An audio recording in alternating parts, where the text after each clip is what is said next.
Chat में लिखा हुआ ना 44 45। ओके सो हाँ चैट में लिख सकते हो, मैं उसके थ्रू देख सकता हूँ। तो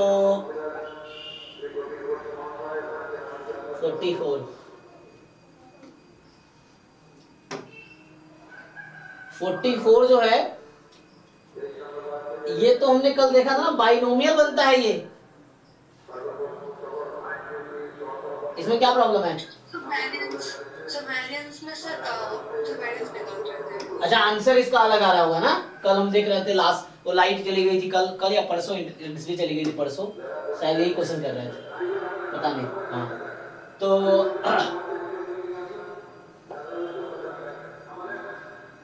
तो इसमें x का डिस्ट्रीब्यूशन क्या आता है? Binomial 16 comma 1/4।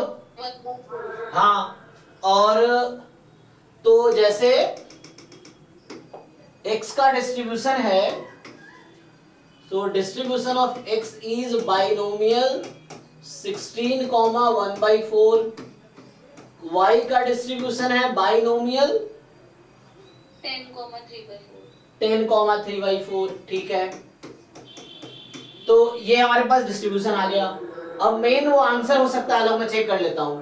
तो हमें क्या पूछा है? z जो है x माइनस वाई प्लस 10 ये है, और अल्फा iz है। ठीक है, तो एक्सपेक्टेशन ऑफ z निकालेंगे, तो एक्सपेक्टेशन ऑफ x जो कि 16 इंटू 1/4 4 आ जाएगी, एक्सपेक्टेशन ऑफ y जो कि 30/4 आ जाएगी प्लस 10। सो कितना आएगा ये? तो यहां से अगर आप सॉल्व करेंगे 14 है ना, कितना 26/4 13/2। तो अब वेरिएंस ऑफ z जब आप निकालेंगे सो NPQ है ना, तो यहां से 3/4 और मल्टीप्लाई होगा इसमें, सो ये 3 आ जाएगी, और यहाँ 30/4 में 1/4 मल्टीप्लाई होगा, सो 30/16 हो जाएगी, प्लस 0 हो जाएगा। ठीक है, वेरिएंस 10 का 0। X Y independent. हाँ जी, हाँ सॉरी हाँ यस, वो मैंने गलती कर दिया ना। तो ठीक है ना, सो यहाँ से हमारे पास वेरिएंस में क्या होगा? Variance x plus variance y, और ये 0 इंडिपेंडेंट है क्योंकि joint PMF product of margins है ना। हाँ ठीक है ना, वेरिएंस x, तो यहाँ वेरिएंस ऑपरेट करना तो प्लस हो जाएगा, मीन में माइनस था, फाइन। इसको सिंपलीफाई कर लीजिए। सो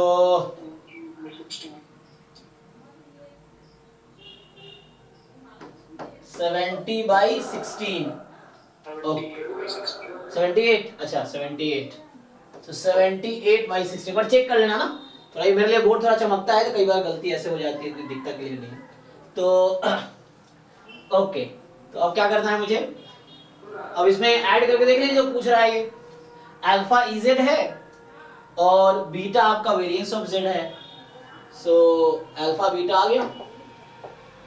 थोड़ा चेक करते हैं। सो अल्फा की वैल्यू है, इसको कैंसिल कर सकते हैं, तो 13/2। बीटा की वैल्यू कैंसिल करेंगे, कटेगा नहीं ना, 2 से कट सकता है बस, तो अपॉन 8 हो जाएगा ये, और 278 है ना, तो 2 से काटेंगे तो 390 है ना, तो ये हो गया। अब पूछा हमसे है 8 अल्फा प्लस 48 बीटा, यही पूछा है 8 अल्फा प्लस 48 बीटा, तो उसको पुट कर दीजिए, कितना? तो 13 इंटू 4 52 प्लस 48 बीटा है,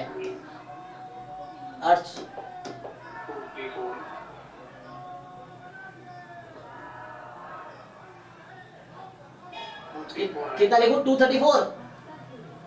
यस सर, 234 पर चेक करना बाकी लोग भी, क्योंकि ये कटेगा 8 से है ना, 6 इंटू 39, तो ठीक है। अब इसका सम कितना आएगा?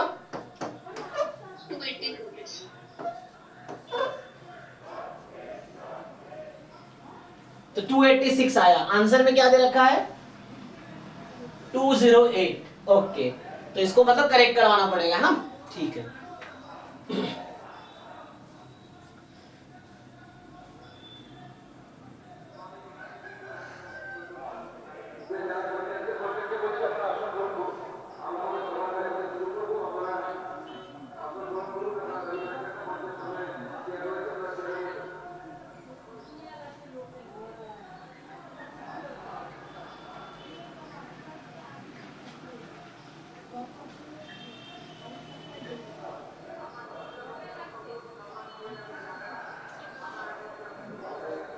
ओके चलिए आगे बढ़ते हैं। तो ये हो गया 44 के बाद था 45 भी।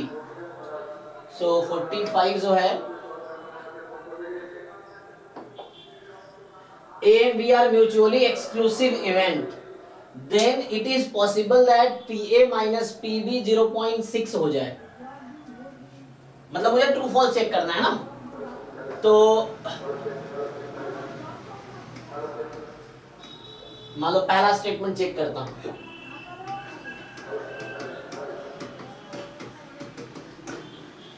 A and B are mutually exclusive, तो mutually exclusive you know disjoint का दूसरा नाम है। तो क्या पॉसिबल है ऐसा कि PA में से PB माइनस करे और 0.6 हो जाए? तो अगर एक भी ऐसा इवेंट आप जनरेट कर देते हो A and B जो इसको फॉलो करे, इट विल बी ट्रू, क्योंकि इन जनरल बात नहीं कर रहा है। If you have any two event, तो सोच के देखो ऐसा पॉसिबल है? मान लो अगर डिसजॉइंट है, ऐसा है, so this is A and this is B,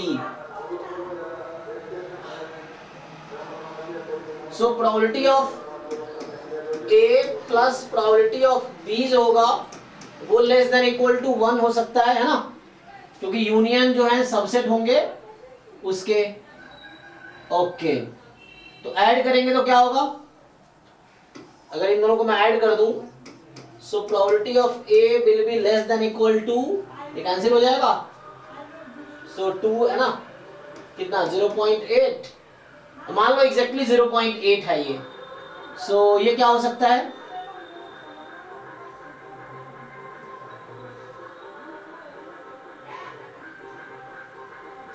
तो probability of B has to be क्या, लेस देन इक्वल टू 0.2। तो ऐसा हो सकता है, बनाओ एक इवेंट ऐसा जनरेट करो जहां ऐसा हो जाए।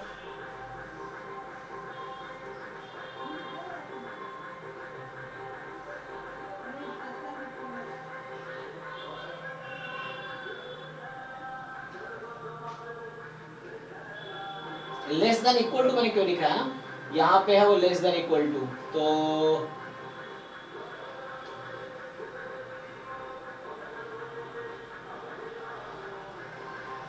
ठीक है।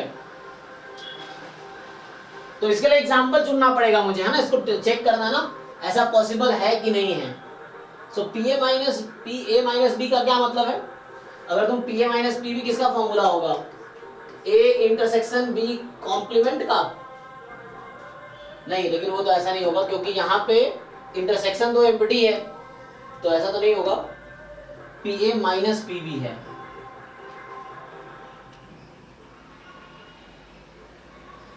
तो ऐसा हो सकता है ना। मान लो मैं एग्जांपल बना लूं, फॉर एग्जांपल तुम डाइस वाला केस ही ले लो, तो ऐसा बनाए तो जा सकते हैं। क्या वॉयलेट करेगा यहाँ पे? सर इसमें मतलब ऑनलाइन देखे थे तो मतलब कहीं ट्रू दिखा रहा है कहीं फॉल्स दिखा रहा है, तो कंफ्यूज समझ ही नहीं आ रहा था इसमें। हाँ देखो, ट्रू कब होगा? अगर एक भी ऐसा हम A और B इवेंट बना पाते, तो हम बना लेते हैं, एक भी ऐसा मिल गया, दर्शकों पॉसिबिलिटी की बात कर रहा है कि इज इट पॉसिबल, क्या ऐसा पॉसिबल है? तो आई थिंक यस हो जाएगा। देखो ना, बना के देख लेते हैं, सिंपल है ना, कि मान लो प्रोबेबिलिटी ऑफ A मैं ले लेता हूँ 0.8 और प्रोबेबिलिटी ऑफ B ले लूं 0.2, एग्जैक्टली मान लो, क्या प्रॉब्लम है? हमने इसने कहा म्यूचुअली एक्सक्लूसिव है, कोई प्रॉब्लम नहीं है। जैसे एग्जांपल के लिए मैं एक सैंपल स्पेस लूं, चलो सैंपल स्पेस है 1 से लेके 10 तक, और A है 1 से लेके 8 तक, B है 9 10, मान लीजिए इस तरह से। तो सैंपल स्पेस से 10 एलिमेंट है, इक्वली लाइकली आउटकम्स हैं। ए में 8 है, बी में ये है। सो अभी इसके स्टेटमेंट फॉलो कर रहा है ये, ए बी म्यूचुअली एक्सक्लूसिव है, तो यस। ए इंटरसेक्शन बी जो मैंने लिया वो एम्प्टी सेट है, यस। एंड प्रोबेबिलिटी ऑफ ए जो है वो 0.8 हो जाएगा, प्रोबेबिलिटी ऑफ बी 0.2 हो जाएगा। So P A minus P B जो है एंड इज 0.6, नो प्रॉब्लम। तो स्टेटमेंट ए इज ट्रू। किसी का इज इट पॉसिबल, तो पॉसिबल मतलब कि yes if you find one, एक ऐसा pair of event A B ढूंढ लो, दैट्स ओके, ये एग्जांपल है। सेकंड में आते हैं, ठीक है। सेकंड कह रहा है कि दूसरा वाला कि A and B are any two event such that कि probability of A given B जो है 1 है। अच्छा, तो इसका क्या मतलब है कि probability of A intersection B बराबर प्रोबेबिलिटी ऑफ बी हो जाएगा, है ना, ये मतलब है। सो ए इंटरसेक्शन बी की प्रोबेबिलिटी और बी की प्रोबेबिलिटी इक्वल है, इसका क्या मतलब है। एक केस ऐसा ले सकते हो जहां ए सबसेट हो जाए बी का, तो ए सबसेट होगा तो इंटरसेक्शन ए आ जाएगा, तो बी सबसेट ले लो ए का, बी सबसेट ले लो ए का, तो क्या बनेगा, ए बी हो जाएगा। तो ये पॉसिबिलिटी केस है। तो पूछा है अगर ए बी दो इवेंट इस तरह से है, अच्छा इसको यूज करने हैं, तो then probability of B complement given A complement 1 होगा। तो सिंपल चेक कर लेते हैं। तो क्या करना है इसके लिए, है ना, ये सिंपल। अब अगर ये केस कंसीडर कर लूं मैं, तो इस केस में ये पॉसिबल है। तो इस केस में क्या होता है, what can you say about B complement और ए कॉम्प्लीमेंट, इन दोनों में क्या रिलेशन रहेगा।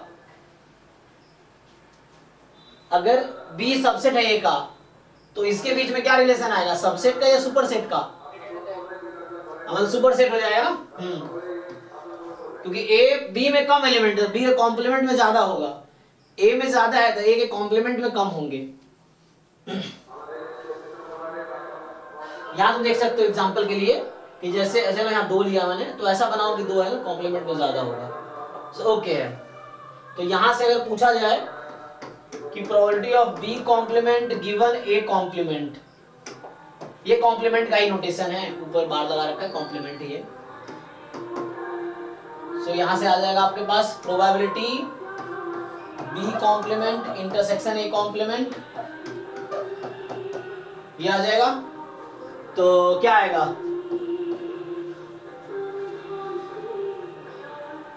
बताओ भाई। तो यहां तो ए कॉम्प्लीमेंट सबसेट है बी कॉम्प्लीमेंट का, तो इंटरसेक्शन तो सो दूसरा वाला भी ट्रू हो जाएगा। चेक कर लो।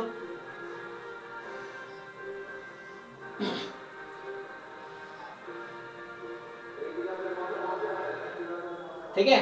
अगर तुम दूसरे तरीके से जाओगे, सो दूसरे तरीके से भी हम ट्राई कर सकते हैं।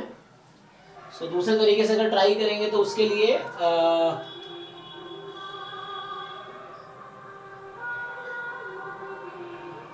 इसको यूज कर सकते हो वहां पे। ठीक है, तो ये तो एक तरीका था। दूसरा तरीका क्या था, मैं इसको ओपन करता एंड देन सिंप्लीफाई करता। चूंकि मैंने ये कंडीशन यूज कर लिया, तो चेक करते हैं। अच्छा, यहाँ ये क्या था, टू ओनली करेक्ट है, तो ये तो मिस्टेक है ना, इज इट पॉसिबल बोल रहा था, पहला तो ओके है। म्यूचुअली एक्सक्लूसिव, तो म्यूचुअली एक्सक्लूसिव क्या मतलब है, ये डिसजॉइंट तो है, ठीक है ना। दूसरा ओके है, पहला भी ट्रू होगा, दोनों ट्रू होगा यहाँ पे। बाकी किसी के पास कुछ प्रॉब्लम है तो बताओ। सर अगर पहला वाला म्यूचुअली एक्सक्लूसिव बोल रहा है, तो सर प्रोबेबिलिटी ऑफ ए ही 0.6 नहीं हो जाएगा, क्योंकि इंटरसेक्शन तो 0 है। हाँ, इंटरसेक्शन 0 है ना। हाँ, yes, तो आप क्या कहना चाह रहे हैं, sir probability of A is equal to 0.6 नहीं हो जाएगा। प्रोबेबिलिटी ऑफ ए 0.6 क्यों होगा, सर क्योंकि probability of A minus probability of B कह रहा है, तो सर जब कुछ कॉमन है ही नहीं तो क्या माइनस करेगा। अरे वो प्रोबेबिलिटी का डिफरेंस पूछ रहा है, सेट का डिफरेंस थोड़ी है।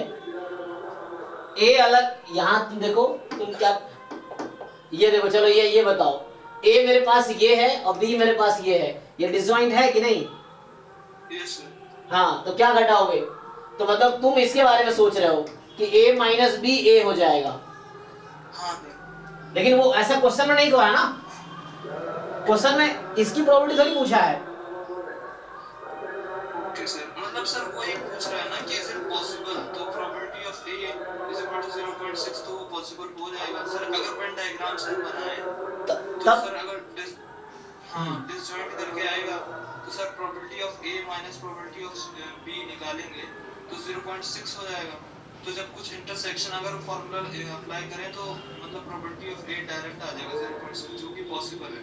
यस यस वही बोला, यहाँ इसकी बात नहीं किया है, ये a माइनस बी लिखना और b माइनस a लिखना अलग है, ये चीज और ये जरूरी नहीं है इक्वल हो। सो वो इसकी बात कह रहा है, ये अलग है, this is different thing. a minus B की प्रोबेबिलिटी पूछ रहा है, यहाँ डिफरेंस ऑफ प्रोबेबिलिटी, दोनों अलग चीज है ओके जी। So this two are different things. तो यहाँ सिंपल है, इसमें पॉसिबिलिटी इसलिए है क्योंकि ये सिंपल है कि लाइक यही ले लो, ये a ले लो और ये b ले लो, फॉर एग्जांपल इसका 0.6 कर दो, इसका 0.2 कर दो, पॉसिबल है। सॉरी इसका 0.8 कर दो, 0.2, टोटल सैंपल स्पेस है ना, तो 1 होना चाहिए। तो इसका आंसर दोनों होगा, सी ऑप्शन करेक्ट होगा, तो उसको करेक्ट कर लेना तुम लोग, उसको मैं बोल देता हूँ। तो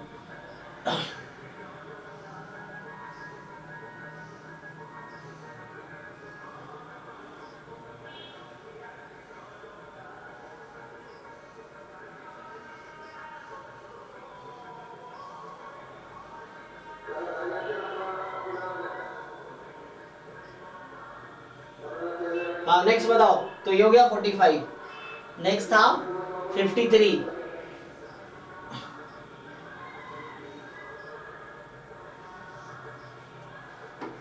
सो तो 45 53 53 में क्या है, 53 कह रहा है कि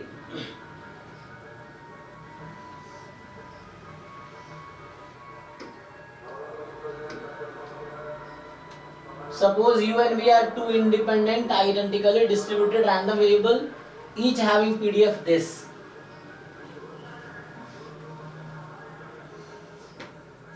तो ये जो pdf आपको गिवन है, that pdf is actually lambda square x e की power minus lambda x, x is positive. x का क्या डिस्ट्रीब्यूशन है यहाँ पे, बोलो, गामा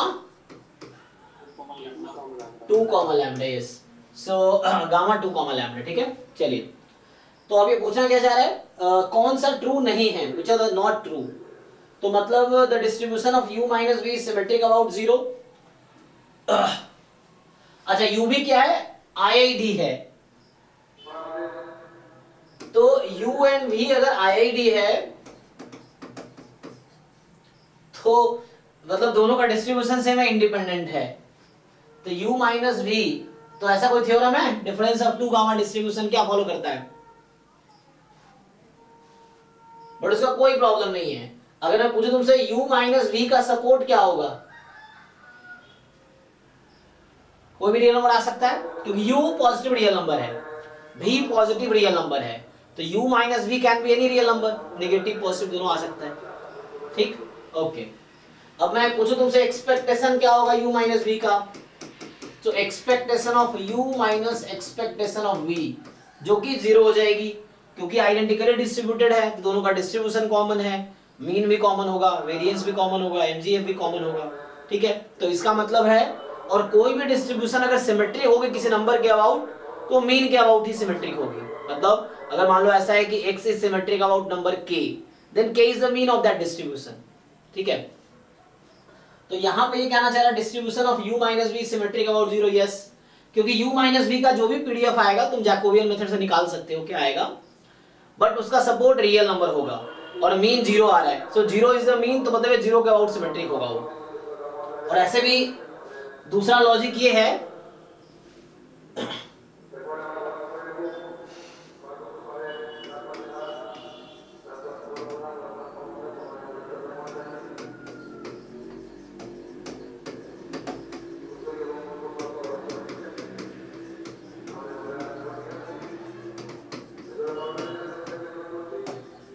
पढ़ पा रहे हो क्या लिखा हूं मैं,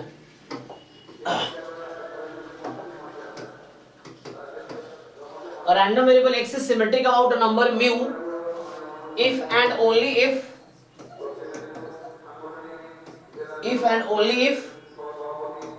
x minus mu and mu minus x has same distribution या they are identically distributed. ठीक, अब यहाँ x की जगह तुम u माइनस भी सोचो, तो बताओ वो म्यू क्या होगा? अगर x के प्लेस में मैं u माइनस भी रखूं, so what do you think, what is that mu? Zero. हाँ, जीरो ही होना पड़ेगा, because u minus v and v minus u दोनों का डिस्ट्रीब्यूशन सेम रहेगा, क्योंकि u भी आइडेंटिकली डिस्ट्रीब्यूटेड है, तो u and v are identically distributed, तो u माइनस v का डिस्ट्रीब्यूशन और v माइनस u का डिस्ट्रीब्यूशन सेम आएगा. So u minus v minus mu और mu minus u minus v, so mu has to be zero. ठीक है ना, mu is the mean actually, तो mu is the mean of x. So obviously, so इस question में क्या है कि u माइनस v का मीन जीरो है, तो जीरो का आउट सिमेट्रिक होगा, no problem. u minus v and v minus u will have the common distribution. चलिए नेक्स्ट क्या है कि डिस्ट्रीब्यूशन ऑफ u भी डिपेंड्स ऑन लैम्डा. तो मतलब पहला स्टेटमेंट ट्रू है. दूसरा, द डिस्ट्रीब्यूशन ऑफ u भी डिपेंड्स ऑन लैम्डा. एक्चुअली क्या होगा ना, यहां तुमसे मैं ये इसलिए पूछ रहा था डिस्ट्रीब्यूशन क्या है, अगर मैं पूछूं कि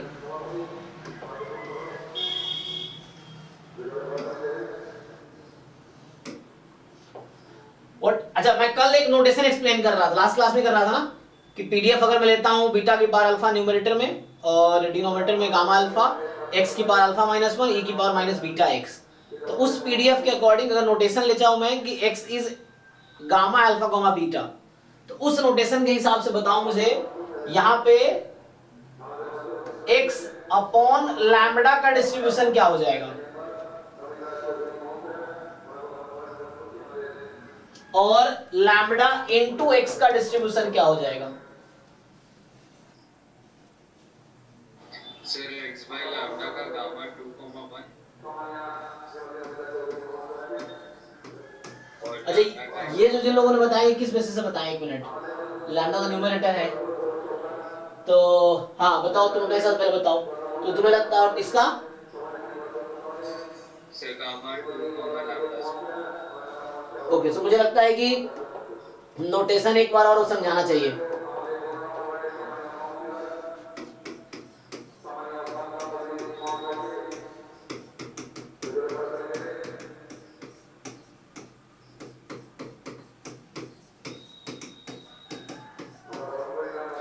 As per this notation is concerned, what is notation of kx, distribution of kx, and what is distribution of x upon k? Sir ये gamma k alpha gamma beta kx और x बाय k का ये gamma alpha by k. तो beta by x होगा first वाले में। यहाँ मैं y रख दूंगा तो x की वैल्यू हो जाएगी y by k, beta by k, ये बनेगा अल्फा बीटा बाई k, और यहाँ y बराबर k x बाई k, तो x की वैल्यू आ जाएगी ky, तो x को रख दूंगा ky, तो ky तो बीटा k हो जाएगा. ठीक है, ये आप ध्यान रखना. So this is the notation. देखो मैं फिर से बता रहा हूं, जो लोग गुप्ता कपूर वाली बुक फॉलो करते होंगे आप लोग, तो वो इस पैरामीटर को चेंज करता है. उसकी वजह ये है कि मैंने जो गामा अल्फा बीटा लिखा है ना, ये पीडीएफ अगर आप देखो गुप्ता कपूर, तो इसको वो लोग लिखते हैं beta alpha, that's why they change the first parameter. ठीक है, सो आपको समझना पड़ेगा नोटेशन क्या है. सो यहाँ गामा अल्फा बीटा लिख रहा हूं मैं, सो इसके हिसाब से इसका पीडीएफ लिखोगे तो अल्फा को तो अल्फा ही रखो, बीटा के प्लेस पे आपका आ जाएगा बीटा बाई के. चेक करो. सो ये नोटेशन आप ध्यान से देखो, इस नोटेशन में ये पीडीएफ के हिसाब से ये बनेगा. नाउ यू टेल, अब बताओ यहां पे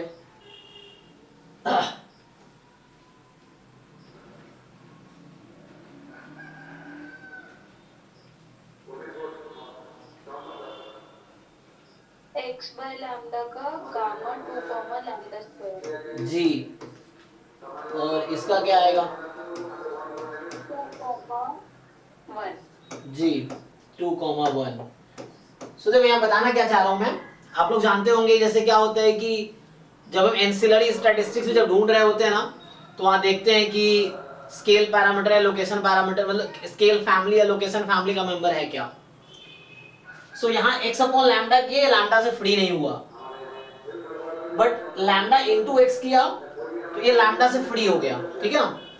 तो यहाँ मतलब ये हो गया सिंपली। सो अब देखो सिंपल लॉजिक कहाँ से आता है, तो इसी से डिसाइड हो जाएगा हमारा इस क्वेश्चन का ऑप्शन, इस बेसिस पे। सो ये जो u lambda depends on lambda, यहाँ बोल रहा है u upon v does not depend on lambda. Okay, so होगा क्या, u और v जो है इसको मैं अगर इस पे से चेंज करूं लैम्डा u, तो फिर मुझे इसको v बाई लैम्डा करना पड़ेगा। Okay, there is a problem, so you can not make it free. समझ रहे हो देखो मैं कहना क्या चाह रहा हूं। सी, मैं u अपॉन v की बात करता हूं, तो u अपॉन v को मैं लैम्डा u और लैम्डा v लिख सकता हूं यहाँ पे, ठीक है। सो मतलब यहाँ जो x लिख रहा हूँ एक्चुअली वो u भी है, क्योंकि u v का सेम डिस्ट्रीब्यूशन है ना, यहाँ तुम u भी लिख सकते हो। तो लैम्डा यूज होगा गामा 2,1 होगा, and lambda v is also gamma 2,1। तो मेरा क्वेश्चन ये है, दिस x जो है वो u एंड v दोनों है, u has distribution this and v has distribution this. तो lambda time u will be gamma 2,1 and lambda time v will be gamma 2,1, ठीक। अब समझिए, सो लैम्डा u का डिस्ट्रीब्यूशन गामा 2,1, लैम्डा v का distribution gamma 2,1। तो do you think इसके distribution में lambda आएगा, आएगा कि नहीं? हाँ, so this will have distribution free of lambda, क्योंकि इसका डिस्ट्रीब्यूशन में लैम्डा नहीं है, इसका डिस्ट्रीब्यूशन नहीं है, तो रेशियो का जब डिस्ट्रीब्यूशन आएगा so they will not contain lambda actually, क्योंकि लैम्डा यहां से गायब हो चुका है। So this has distribution free of lambda, but जो u इंटू v होगा उसमें लैम्डा आप नहीं हटा सकते, क्योंकि लैम्डा हम वहां हटा सकते थे अगर ऐसा होता कुछ इस तरह से कि है ना x अपॉन लैम्डा टाइप का, तब भी नहीं हटा पाते। तो u इंटू v में हम लैम्डा से मल्टीप्लाई भी करेंगे तो लैम्डा तो रहेगा ही। अगर मैं लैम्डा u लैम्डा v कर दूं तो एक्स्ट्रा लैम्डा स्क्वायर से डिवाइड करना पड़ेगा मुझे, तो वो लैम्डा डिस्ट्रीब्यूशन में आएगा। सो uv का डिस्ट्रीब्यूशन डिपेंड करेगा लैम्डा पे, that is true statement. u upon v का डिस्ट्रीब्यूशन डिपेंड नहीं करेगा लैम्डा पे, that is a true statement. तो ABC is a true statement, ABC are all three true statement, so D is the only false statement, है ना। अब distribution of UV की बात कर रहा है, so you can directly calculate this also कि U का डिस्ट्रीब्यूशन है गामा 2, लैम्डा, V का डिस्ट्रीब्यूशन है gamma 2, lambda, expectation of U upon V, so expectation of U into expectation of 1 by V। अच्छा अल्लाह मैं ये कर सकता हूं,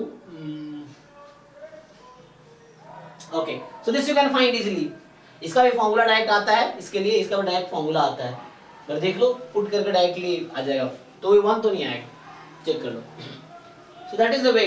आप बस ये याद रखना गामा में 1/x का पीडीएफ क्या होता है, 1/x का मीन क्या होता है, उससे हो जाएगा, ठीक है जी। तो ये फाइंड सर तो गामा में सर स्केल और शेप एंड कौन सा होता है, इसको क्या बोलते हैं? ये जैसे यहाँ पे जो है इसको बोलते हैं, यहाँ पे तो बीटा जो है वो स्केल पैरामीटर है ना, beta is a scale parameter और alpha is a shape parameter, ये है। और एक और आता आगे, ये भी आता है कई बार जनरलाइज देखोगे, तो यहाँ पे मान लो म्यू आ गया फॉर एग्जांपल दिस, तो उस केस में म्यू होगा लोकेशन पैरामीटर, अगर 3 डिस्ट्रीब्यूशन लिखता तो, है ना। तो beta is the scale parameter, alpha is save parameter है, लोकेशन पैरामीटर नहीं यहाँ पे। चलो नेक्स्ट,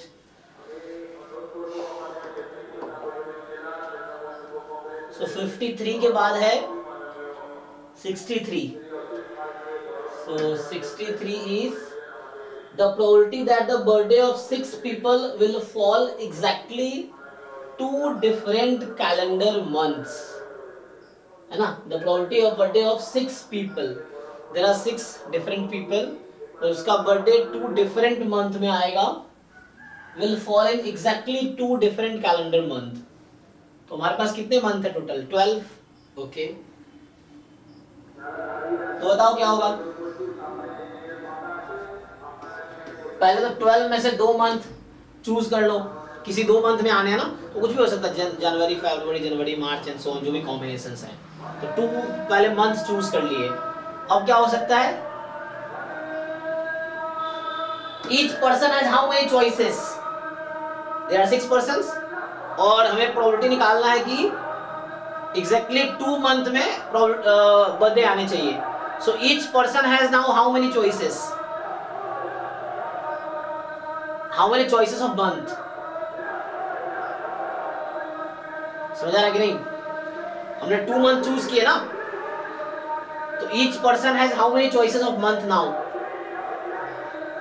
सर क्वेश्चन तो मैं नहीं आता कि मतलब एग्जैक्टली 2 डिफरेंट मंथ में, तो सबका अलग-अलग मंथ में या फिर 2 ही मंथ में? नहीं, सबका बर्थडे आएगा, लेकिन वो 2 मंथ में ही होगा। फॉर एग्जांपल 3 का बर्थडे जनवरी में है और 3 का बर्थडे फरवरी में है, ये होगा ऐसा। या 1 का बर्थडे जैन में है, बाकी 5 का फेब में है, ऐसा। मतलब वो एग्जैक्टली 2 मंथ में ही 6 के 6 लोगों का बर्थडे 2 मंथ में ही आएगा। There is only 2 month will be involved. तो हमारे पास 12 मंथ्स टोटल है, तो पहले 2 सेलेक्ट कर लिया मैंने, 12 में से 2 सेलेक्ट कर लिया कोई मंथ। तो there are different, these many combinations are there of months, Jan, Feb, Jan, March and so on. So these many combinations are there. अब 6 पीपल है ना, so each will have 2 choices, है ना। वैसे तो देखो अभी मैं काउंटिंग कर रहा हूं, तो 2 की पावर 6, बट एक प्रॉब्लम इसमें ये है, एक प्रॉब्लम पता है क्या है। सो देयर आर 6 मंथ्स ना, सॉरी 6 मंथ्स कह रहा हूं, देयर आर 6 पीपल और देयर आर 2 मंथ्स, ठीक। तो हमने क्या किया, ये 6 पीपल है और इनके बर्थडे एग्जैक्टली 2 मंथ में होने चाहिए। So this have 2 choices, this has 2 choice, this has 2 choice, इस तरह से 2 choices हैं, है ना। तो 2 की पावर 6 टोटल लिख दिया मैंने। बट बताओ ऐसे कितने केसेस इसमें होंगे that will tell that all 6 have birthdays in exactly 1 month. How many cases out of these? सोचो। 2 केसेस, यस, बिकॉज हमने कहा ना सबके पास 2 चॉइसेस हैं। तो अगर एक कोइंसिडेंस ऐसा हो गया, मान लो कि इसका बर्थडे इसी में आ गया, इसका भी इसमें आ गया, इसका भी इसमें आ गया, इसका भी इसमें, इसका भी इसमें और इसका भी इसमें, सबका बर्थडे इसी में आ गया, चॉइसेस 2 दे रहे हैं ना। तो ऐसा भी हो सकता है एक केस कि सबका चॉइसेस एक ही आ जाए। तो ये तो ऐसा केस हो गया जहां पे सबका बर्थडे एग्जैक्टली 1 मंथ में आ गया, that we don't need to consider. तो इसको -1। फिर दूसरा केस समझ आ रहा हो आप लोग, ऐसा हो सकता है कि इसने ये चूज किया, इसका ये, और ऐसा कोइंसिडेंस हो सकता है कि सबका सेकंड वाले मंथ में चला गया। तो all will have birthdays in exactly 1 month, this is not a favourable case. तो -1। तो ये तो मैंने टोटल काउंट कर दिया, the number of way in which 6 people can have birthdays in exactly 2 month, number of ways find किया। अब probability कैसे निकालते हैं आप, number of favourable outcome upon total number of outcomes. तो ये मैंने नंबर ऑफ फेवरेबल आउटकम निकाल लिया 6 पर्संस का एग्जैक्टली 2 मंथ्स में बर्थडेज होने के।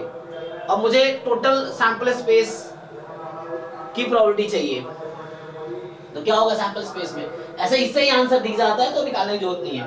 तो हमारे पास टोटल 12 मंथ था इन ऑल, तो there are 6 persons and in, अगर इनिशियली मैं फेवरेबल आउटकम की बात नहीं कर रहा हूं, सिर्फ ये सोचो 6 लोगों के बर्थडे की क्या पॉसिबिलिटीज हैं। तो each person can have birthdays in any one of the 12 months, तो ईच वन हैज 12 चॉइसेस। तो 12 into 12 into 12, each has 12 choices initially, तो ये 12 की पावर 6 हो जाएगी। तो ये आंसर है।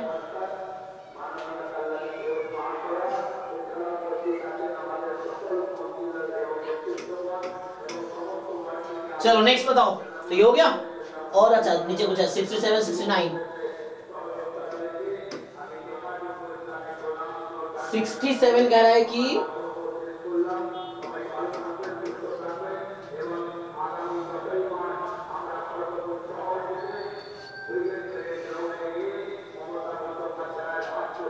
so x be a random variable with CDF है ना, CDF दे रखा है। this b कोई रियल नंबर है, which of the following statement is true, कौन सा ट्रू है। तो b की वैल्यू निकालनी पड़ेगी क्या, तो b निकाल सकते हैं हम लोग। प्रोबेबिलिटी क्या होता है, राइट कॉन्टिन्यूअस नॉन डिक्रीजिंग,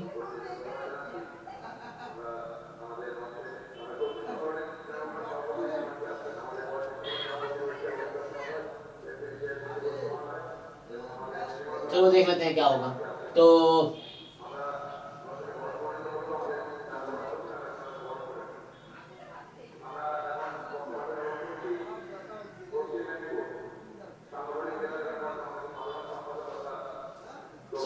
क्या कैसे फाइंड करते हो आप लोग प्रोबेबिलिटी इन एन इंटरवल। चलो ऐसे स्टार्ट करो, चलो ए पार्ट देखो। ए पार्ट में है limit n tends to infinity probability -1/2 + 1/n less than x less than -1/n। ठीक,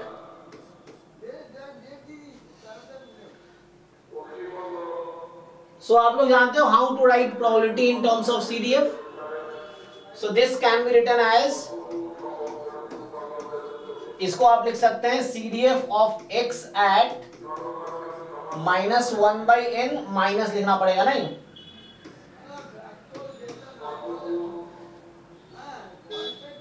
और minus CDF of x at -1/2 + n। तो मेनली आपको ये डिसाइड करना है ये जो नंबर है फॉर लार्ज n, ये इनमें से किस इंटरवल में बिलोंग करेगा, ये डिसाइड करना है आपको। लेस देन -1 या -1 to 0 या 0 to 1 या मोर देन 1। तो first you need to decide कि ये जो नंबर है -1/n माइनस मतलब उसका लेफ्ट हैंड लिमिट है। तो n बहुत लार्ज है तो ये तो नेगेटिव नंबर होगा ना, -1/∞ नेगेटिव नंबर है, और नेगेटिव नंबर का लेफ्ट हैंड लिमिट तो तुम खुद ही बताओ भाई।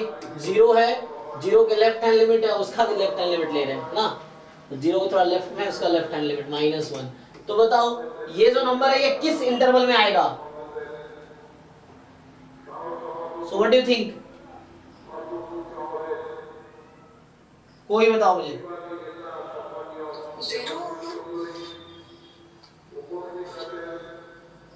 0 नहीं, इंटरवल बताइए किस इंटरवल में है, -1 से 0 या 0 से 1।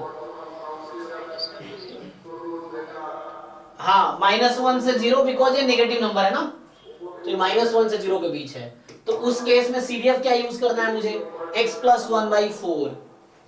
ये हो जाएगा limit n tends to infinity x + 1, x की जगह -1 है /4।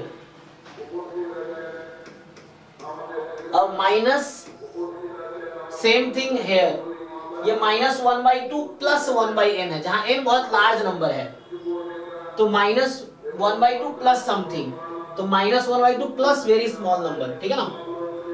तो क्या लगता है ये किस इंटरवल में आएगी,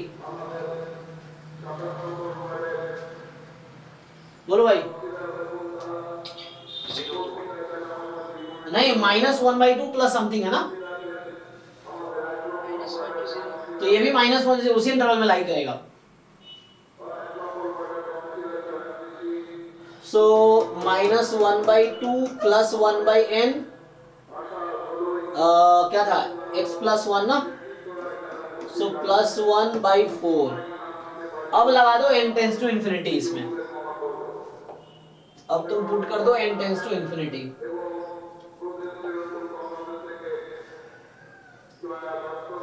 डायरेक्ट भी कर सकते थे हम लोग, वैसे भी कर सकते हैं कि लाइक आइडिया से क्या होगा, ज्यादा है बोलो। तो n टेंड्स टू इंफिनिटी लगा दो, तो ये 1/4 हो जाएगा और यहाँ से 1 माइनस 1/2 1/2/4, तो 1/4 माइनस 1/8, आई थिंक ये 1/8 आ जाएगा। तो 1/8 आ गया। पूछा कौन सा ट्रू है, तो पहला तो गलत है। सिमिलर वे में आप ये निकाल लो, तो ये 0 से, अच्छा 0 से 1 में जाएगा तो b कैंसिल होगा क्या यहाँ पे, ये तो b के टर्म में आ जाएगा।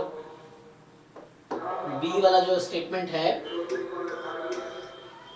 कि मैं डायरेक्ट लिख देता हूँ इसको, ठीक है।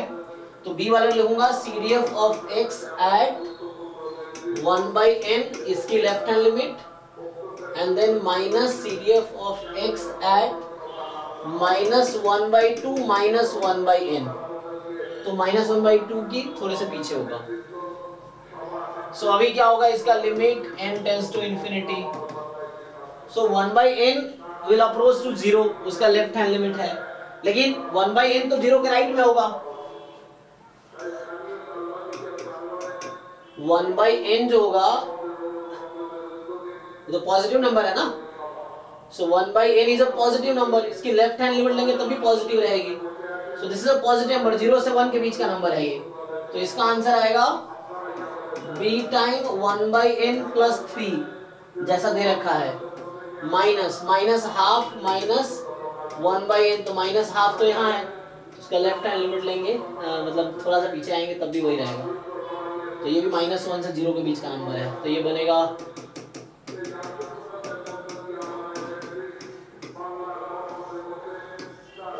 इस पे लिमिट लगानी है, तो ये तो हो जाएगा 3b माइनस वहां से वैसे ही 1/8। But how did you decide, पहले b निकालना पड़ेगा उसके लिए। 1/12 आ रहा था b क्या करेंगे आप, तो एक रैंडम वेरिएबल है विद CDF, इसने कहा नहीं कि कॉन्टिन्यूअस का CDF है, तो 0 पे लेफ्ट हैंड लिमिट कितनी है 1/4, और 0 की राइट हैंड लिमिट कितनी है 3b, तो b 1/12 कर दिया, तो कॉन्टिन्यूअस अगर मान लेंगे 0 पे तब।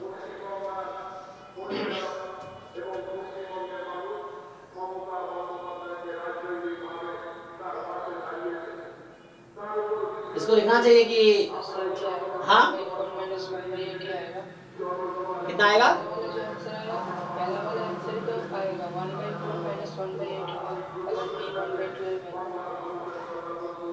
अच्छा हाँ, तो यहाँ पे एक्चुअली b उसको लिखना चाहिए ना, b रियल कांस्टेंट है। अब b की वैल्यू 1/12 तब रख सकते हैं हम लोग जब कॉन्टिन्यूअस रैंडम वेरिएबल मानेंगे 0 पे, 0 पे एटलीस्ट कॉन्टिन्यूअस फंक्शन है, नॉन डिक्रीजिंग राइट कॉन्टिन्यूअस, तो एग्जैक्ट कैसे निकलेगा b, क्या क्या प्रॉपर्टी होती है, प्लस इनफिनिटी पे 1, माइनस इनफिनिटी पे 0, राइट कॉन्टिन्यूअस, तो राइट कॉन्टिन्यूअस बना ही रखा है ऑलरेडी, और नॉन डिक्रीजिंग मतलब इंक्रीजिंग टाइप का समझ लो, तो b पॉजिटिव है वो तो समझ आता है।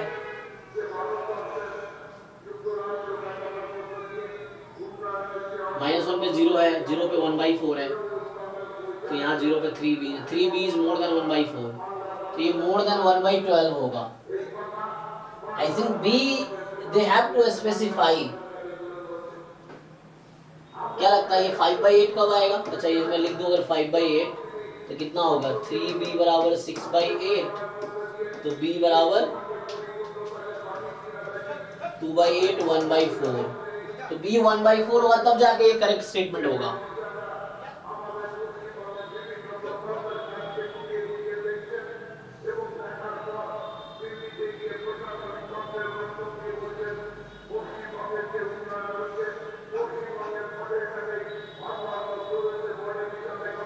तो राइट कॉन्टेस्ट इसको ना थोड़ा सा ठीक करना पड़ेगा, क्योंकि देखो ये CDF फॉर्म में तो है ही, तो ऐसे डायरेक्ट भी तो निकाल नहीं पाओगे तुम, और इसने कहीं कहा भी नहीं है कि ये कॉन्टिन्यूअस रैंडम वेरिएबल, मिक्स भी तो हो सकता है। सो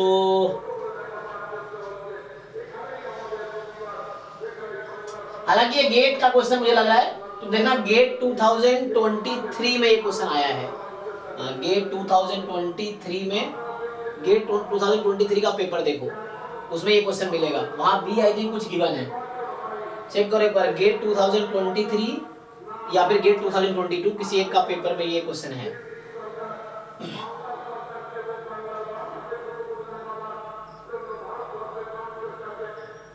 इस बार भी हालांकि आया है गेट में, तो b मुझे अब तक देना पड़ेगा इसको, b 1/4 करेंगे तब आंसर आएगा। सो this will be this if you put b 1/4, so b हमें स्पेसिफाई करना पड़ेगा तभी आंसर आएगा, अदरवाइज नहीं आएगा। b निकाले कुछ कंडीशन तो चाहिए, तो दैट्स व्हाई।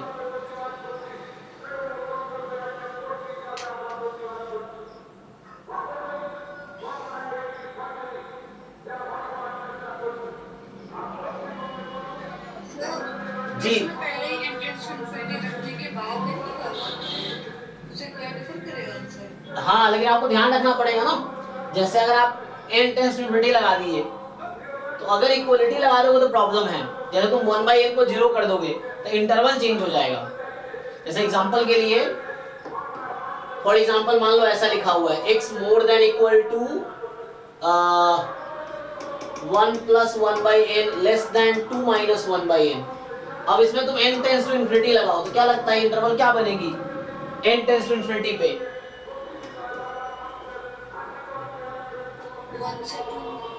1 से 2 क्या इक्वलिटी, या कहाँ इक्वलिटी लगेगा कहाँ इक्वलिटी नहीं लगेगा, ये बताओ।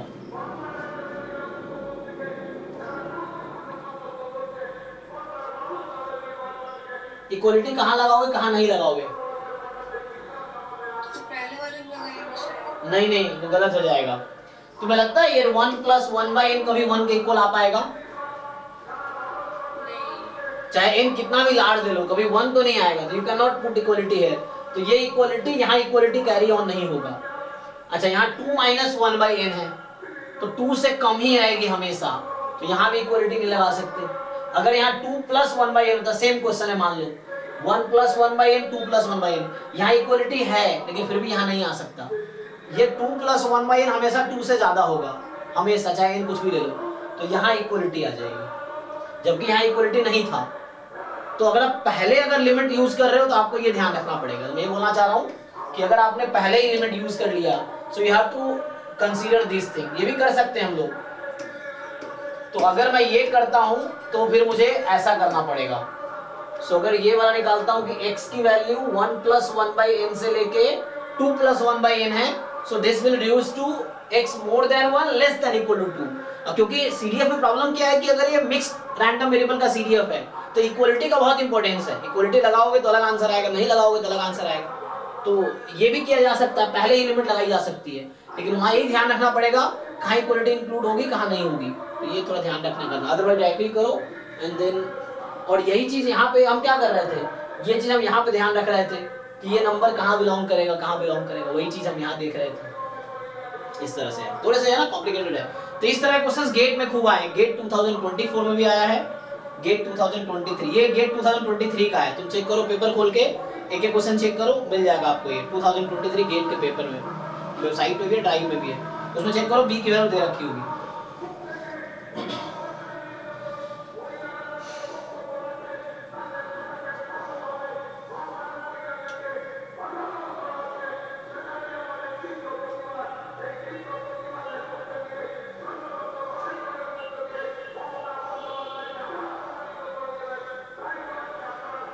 अगर पहले ही एंट्रेंस इन्फिनिटी रख देंगे तो फर्स्ट और सेकंड में डबल लिमिट दोनों में 0 होगी। जैसे -1/2 से इसमें डबल लिमिट, हाँ, दोनों में। सो यहाँ अगर आप करेंगे तो ये अगर पहले ही लिमिट रख दिया मान लो मैंने, तो ये बन जाएगी। अब ये -1/2 से हमेशा ज्यादा रहेगी, है ना, ये नंबर जो है। तो एक लिमिट लगा दें तो -1, तो इक्वलिटी तो है ही नहीं, तो कोई बात नहीं। तो ये -1/2 रहेगी और ये -1/n है। n टेंस लिमिट लगाओगे नेगेटिव नंबर है, तो x कह रहा है नेगेटिव, मतलब x -1 तो नेगेटिव नंबर है, लेकिन जब n टेंस लिमिट लगाओगे 0 बन जाएगी। तो आपको देखना पड़ेगा कि 0 इंक्लूड करना है कि नहीं, तो 0 इंक्लूड नहीं होगा। ठीक है, अब ध्यान दो दूसरे वाले में क्या होगा। दूसरे वाले में देखो -1/2 -n, -1/2 से कम है, तो यहाँ पे जब -1/2 पीछे से स्टार्ट हो रहा है, तो यहाँ पे हो जाएगी -1/2 इंक्लूड हो जाएगी।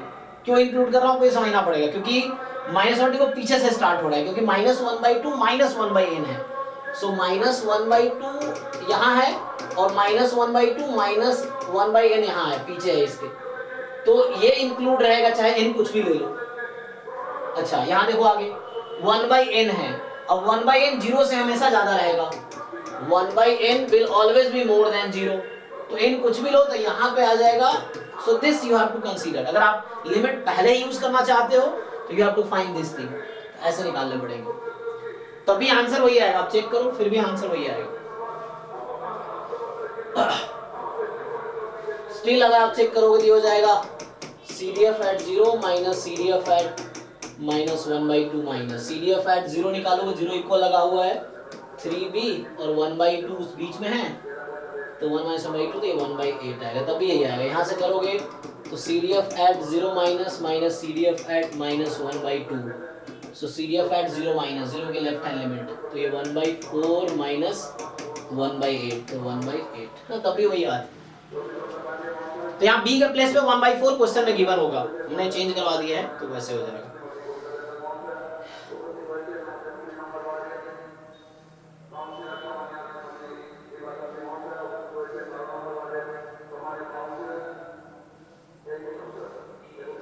सो कौन से क्वेश्चन रह गया?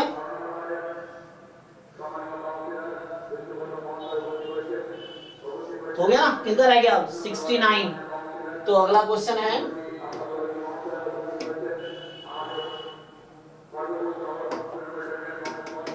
so they are asking you to find y be the random variable with probabilities as this। क्या कहना चाह रहा है कि 2 पे 1/2 है, -2 पे 1/2 स्क्वायर है। अगला क्या है? पैटर्न तो कुछ समझ नहीं आ रहा, पैटर्न आ रहा आप लोगों को समझ?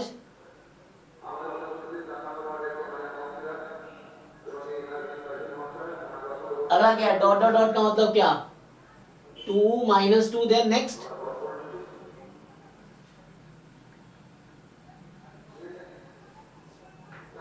PMF तो ठीक है, मुझे लग रहा है कि सम करेंगे तो 1 आ जाएगा, a/1 - r, हाँ तो ये तो 1 आ जाएगा, लेकिन 2 - 2 का क्या मतलब? What is the next value?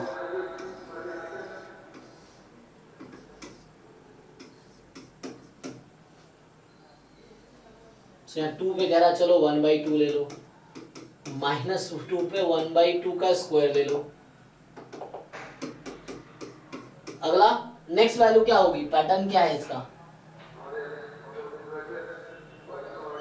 इसको और वैल्यू देना चाहिए,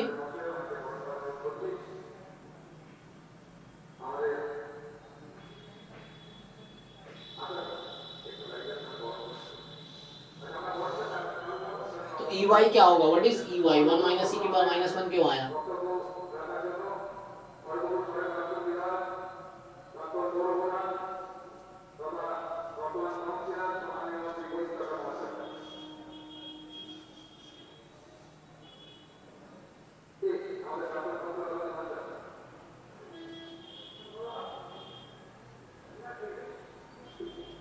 मतलब इसको करेक्ट करना पड़ेगा, है ना? किसका टेस्ट है ये? किसी ने भी सॉल्व किया इसको कि नहीं? किसी ने सॉल्व नहीं किया? पैटर्न ही समझ में नहीं आ रहा।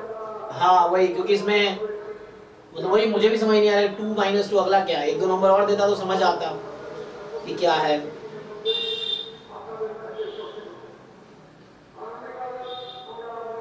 पर ये जैम में क्वेश्चन आया था, लेकिन एकदम वो दिया है डॉट डॉट करके, किसी यूआईक्यू में दिया था। क्या दिया याद है आपको? किसी में दिया ये नहीं पता, लेकिन डॉट डॉट करके कुछ एक और टर्म दिया है सर। बस देख के बताओ क्या है, या तो क्वेश्चन जिसने बनाया वो करेक्ट करेगा या फिर उसको बोल देता हूँ वो करेक्ट करेगा। तो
कोई क्वेश्चन बचा है इसमें? फुल लेंथ 2 वाले में टेस्ट में और कोई डाउट है? तो 66 तो इसको एक बार ऐड करना पड़ेगा, उसके बाद क्लियर होगा। तो 66 में क्या है? Consider the following statement. ये कह रहा है कि mean deviation is mean, second third statement first का समझ में आ गया। अच्छा, if the units of measurement of variable are two series are not same, if the units of measurement of the two variable, 75 हाँ 1 by 1 रुक जाओ पहले ये सॉल्व कर ले। तो if the units of measurement of the variable of two series are not same, their variability can be compared by standard deviations। अच्छा, अगर कोई दो सीरीज में रखा है, मतलब वही सिर्फ सीक्वेंस टाइप समझ लो, नंबर्स का सीक्वेंस 1 2 3 4 इस तरह से मान लो है। तो अगर unit of measurement of variable are not same, so their variability can be compared by standard deviation. मतलब दो डेटा है तुम्हारे पास, मान लो यूनिट अलग अलग है, जैसे एग्जांपल के लिए है ना, कह दिया है 1 सेंटीमीटर 2 सेंटीमीटर 4 सेंटीमीटर एग्जांपल के लिए, और दूसरे में कुछ ऐसा है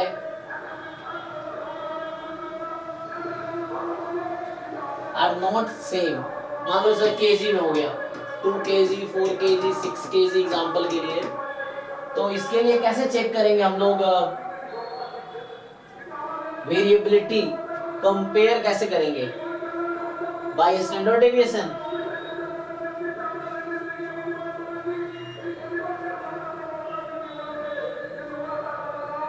या मान लो यहीं पे जैसे ये है ना मीटर में हो गया, वो सेंटीमीटर है, ये मीटर है, तो कैसे आप चेक करेंगे कि कौन ज्यादा, किसका वेरिएबिलिटी ज्यादा है?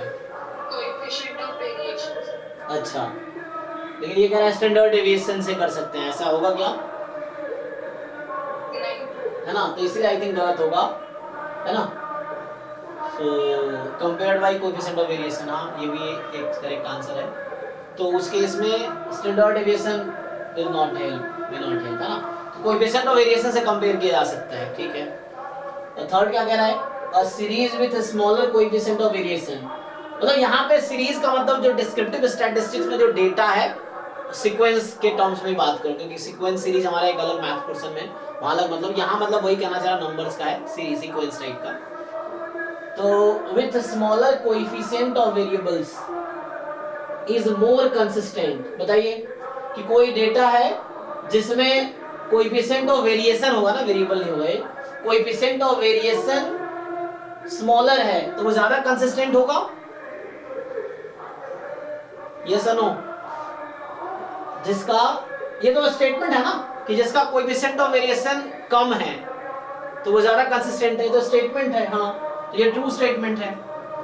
ये तो क्लास, अच्छा डिस्क्रिप्टिव स्टैटिस्टिक्स के एक काम करो आप लोग, ये जो स्टेटमेंट है मुझे याद है मैं जब 11th 12th पढ़ाता था तो क्लास 11th का जो एनसीईआरटी बुक है उसका लास्ट चैप्टर है 16, उसमें ये लाइन लिखी हुई है, कोएफिशिएंट ऑफ वेरिएशन जिसके कम है वो ज्यादा कंसिस्टेंट है, जिसके ज्यादा है वो कम कंसिस्टेंट है। तो क्लास 11th के एनसीईआरटी में है, वहां पे mean median mode mean deviation वहां पे है, कोएफिशिएंट ऑफ वेरिएशन, ये सब क्लास 11th के एनसीईआरटी लास्ट चैप्टर है 16 चैप्टर, उसमें भी है ये लाइन। जी हाँ, गुप्ता कपूर में भी, हाँ गुप्ता कपूर में भी होगा। तो ये तो ट्रू स्टेटमेंट है, ठीक है ना। ओके नेक्स्ट 75 डाउट था किसी का? तो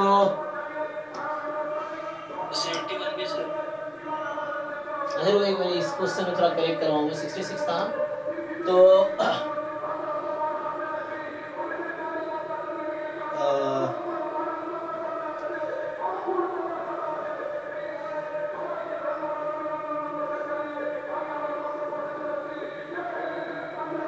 अच्छा अभी इलेक्शन आ रहा है ना, इसलिए ये सब चल रहा है। ओके, ये मतलब ये कौन सा इलेक्शन के चक्कर में आवाज आ रही है ना, ये भाषण।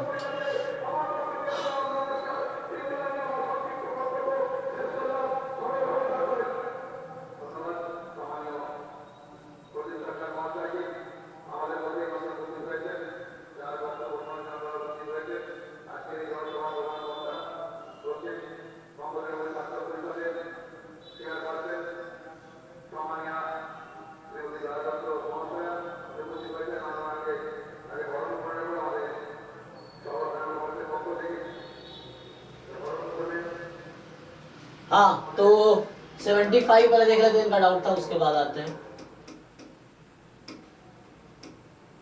हाँ 75 ये कह रहा है कि suppose x is a real valued random variable which of the following value can not x 1/3 of the attend bye ex and ex square.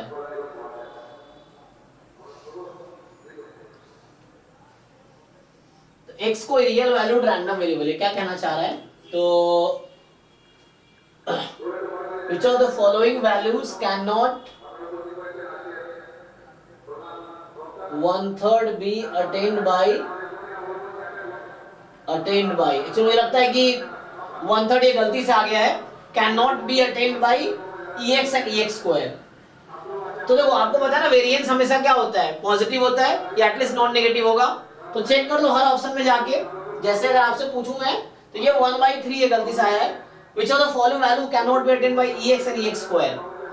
तो मान लो पहला ऑप्शन में ex हमारा है 1 और ex स्क्वायर 3 है, तो वेरिएंस क्या आ जाएगी?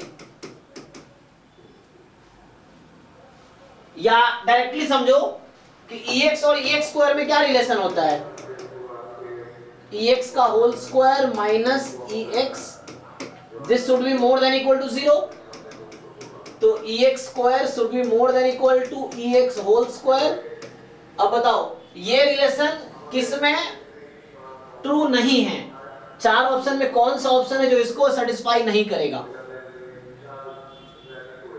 तो 10 is more than 16 false, that's why C is false। देख लो भाई जिनका डाउट था 75, बाकी में ओके होगा, बाकी चेक करो। 3 more than 1 square yes, 2 more than equal to 4 yes, sorry 4 more than equal to 2 square yes, है ना? तो only this 10 more than equal to 3 square, तो only C is the option जिसका वेरिएंस नेगेटिव आ रहा होगा। C option के data के हिसाब से वेरिएंस की वैल्यू नेगेटिव आएगी, which is not possible.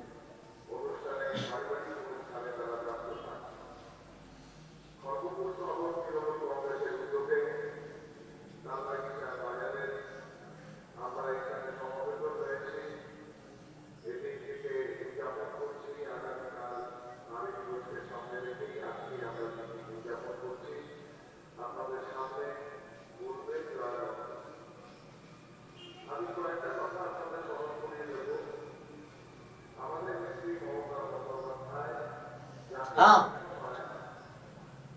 Any more question, किसी का आप कोई रह गया क्वेश्चन? सर 21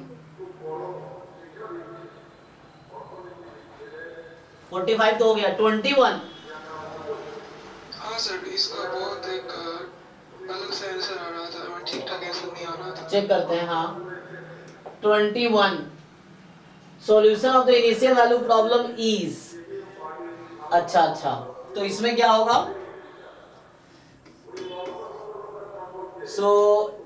इसमें है कि D square plus 2d plus 5 times y is equal to 3 की power minus t sine t, ठीक है ना? जैसे dy अपॉन dx होता है तो यहाँ पे dy अपॉन dt है, तो x के प्लेस पे t है। तो पहले आप CF फाइंड करोगे, CF की जरूरत है, solution of the initial value problem. चलो पहले CF निकाल लो, ठीक है CF निकालते हैं पहले, तो इसको सॉल्व करो। So D square plus 2d plus 5 is 0, तो d की वैल्यू कितनी आएगी?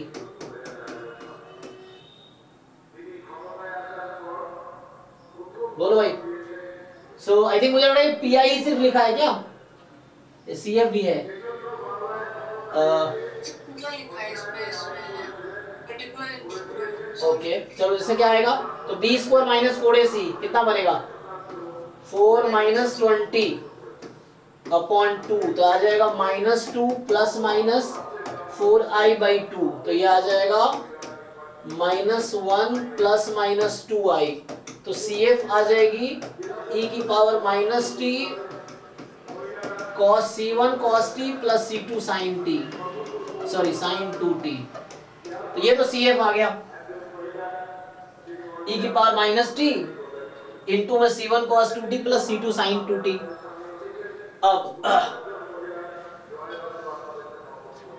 अब आगे आते हैं pi निकालते हैं, बाद में सिंप्लीफाई कर लेंगे। So this is the CF। अब pi निकालो इसका। पर्टिकुलर इंटीग्रल जो होगा d स्क्वायर प्लस 2d, सो d square plus 2d plus 5, ठीक, d square plus 2d plus 5, यहां से आएगा 3 की power minus T sine T. तो एक रूल बताया था कि साइन e की पावर माइनस टी को मैं इस साइड बुलाऊंगा तो क्या होता है, क्या चेंज करना पड़ता है? हो जाएगा d प्लस 1 होल स्क्वायर हो जाएगा, फिर d के वाले का डेरिवेटिव हो जाएगा d के। नहीं नहीं नहीं नहीं, वो तब होता है जब हम जीरो होता है डिनोमिनेटर, तब होता है d प्लस 1 होल स्क्वायर हो जाएगा। d प्लस 1 या d माइनस 1, है ना। e की पावर ax को इधर लाते हैं तो d प्लस a कर देते हैं, तो e की पावर माइनस है d माइनस 1, d के प्लेस पे d माइनस 1। जिनको ये आइडिया नहीं है, देखो 3 लेक्चर मैंने लिए हैं डिफरेंशियल इक्वेशन के, फर्स्ट ऑर्डर, सेकेंड ऑर्डर, फिर एक डाउट क्लास। तो 3 क्लासेस में डिफरेंशियल इक्वेशन में पूरा थ्योरी मैंने पढ़ाए हैं, CF का भी PI का भी पार्ट्स में रिकॉर्ड किए होंगे, तो हो सकता है 4-5 वीडियोस हो, छोटे छोटे वीडियोस बनाता हूं ना, रिकॉर्ड करता हूं मैं। तो उसमें आप देखो लेक्चर 15, 16, 17, 18 ये जो होगा बैच 7 का, उसमें मैंने डिफरेंशियल इक्वेशन पढ़ाए हैं। देख लेना 14 से स्टार्ट करके 14, 15, 16, 17 ऐसे करके ये सब डिफरेंशियल इक्वेशन के होंगे बैच 7 का। So d minus 1 whole square 2 time d minus 1 plus 5 और ये 3 साइन t। ऐसे कांस्टेंट से कोई इफेक्ट नहीं, कांस्टेंट इधर लिख सकते हैं हम लोग, तो 3 की पावर माइनस 3 यहाँ लिख दो, इसको सिंप्लीफाई कर दो। सो d square minus 2d plus 1 और यहाँ प्लस 2d माइनस 2, तो plus 2d minus 2d cut जाएगा, तो यहाँ बचेगा प्लस 1 और यहाँ माइनस 2, तो फाइनली माइनस 1 और माइनस 1 प्लस 5। तुम लोग भाई सिंप्लीफाई करके वेरीफाई करो मैं सही कर रहा हूँ ना, तो खुद से कैलकुलेशन करो आप लोग। तो ये आया d square plus 4 sine t। अब आपको ये भी पता होगा कि साइन t होता है तो pi कैसे कैलकुलेट करते हैं, d स्क्वायर को हम क्या रिप्लेस करेंगे, माइनस 1 ना, माइनस a स्क्वायर, तो यहाँ a 1 है तो रख दो इसमें। सो ये बन जाएगा 3 की power minus t minus 1 plus 4 sine t। तो ये आंसर आ गया 3 3 खत्म, e की power minus t sine t। तो अभी ये pi आ गया था। कंप्लीट सॉल्यूशन क्या होता है, CF प्लस pi। तो कंप्लीट सॉल्यूशन जो आया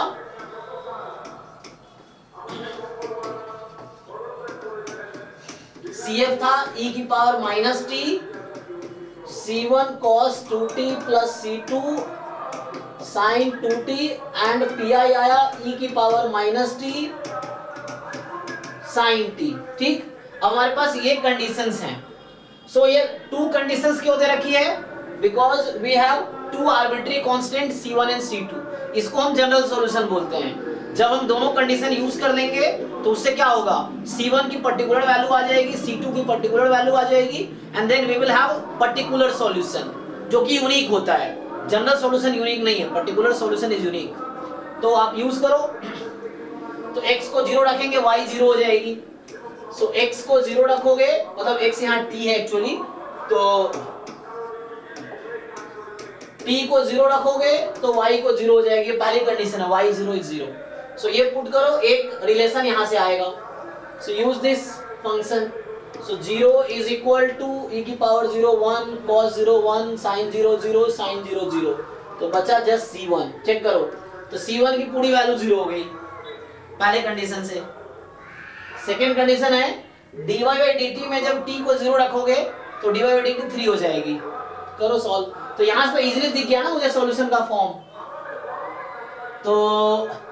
तो ऐसे आगे कैलकुलेट करने की जरूरत भी नहीं, हालांकि यहीं से मुझे आंसर दिख गया। c1 को 0 रख दो तो e की पावर माइनस t और हो गया c2 sin 2t plus sin t।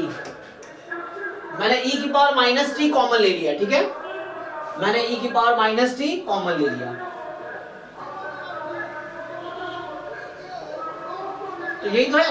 अब C2 कैसे निकलेगा, ये भी कंडीशन, एक बार डिफरेंशिएट करो, t को 0 रख दो, जो y मिलेगा dy/dt उसको 3 रख दो, तुम्हारा C2 मिल जाएगा। पर जो भी मिले आंसर तो मिल ही गया ना हमें, इस फॉर्म का कोई आंसर तो है नहीं, चेक कर लो। एवरीबॉडी, कितना डाउट था ये, इज इट फाइन? हाँ सर ओके सर। जस्ट एक बार और करके C2 निकल आएगा, है ना। तुम dy/dt निकालो, उसको 3 रखना, जब t को 0 रखोगे तो इससे C2 की वैल्यू आ जाएगी, वो यहाँ रख दो, तो C2 क्या आएगा, 1 आएगा। C2 you will get 1, you will get C2 as 1 and then put it। हाँ जी, नेक्स्ट बताइए। तो 50 में बता दो। 50, okay, so 50 is given sample of size 3, 4 are taken from independent population following distribution this। तो मतलब x1 x2 x3 मान लो है फॉर एग्जांपल,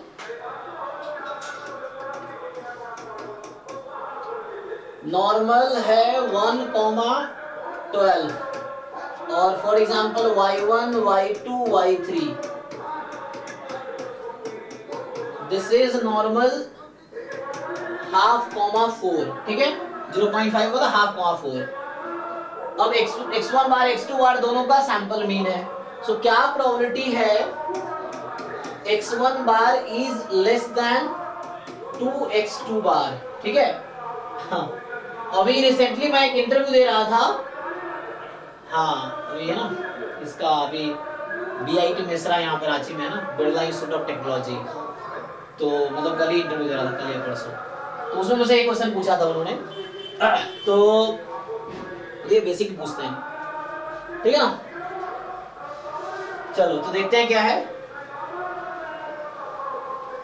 मतलब मुझे याद किया उन्होंने ये पूछा था कि x मान लो नॉर्मल 0,1 है और x2 नॉर्मल 0,1 है, सो और दोनों इंडिपेंडेंट है, तो x1 less than k x2 कितना होगा, तो ये हाफ आएगा for all k belongs to real number, तुम k कुछ भी ले लो ये हाफ ही आएगा, है ना।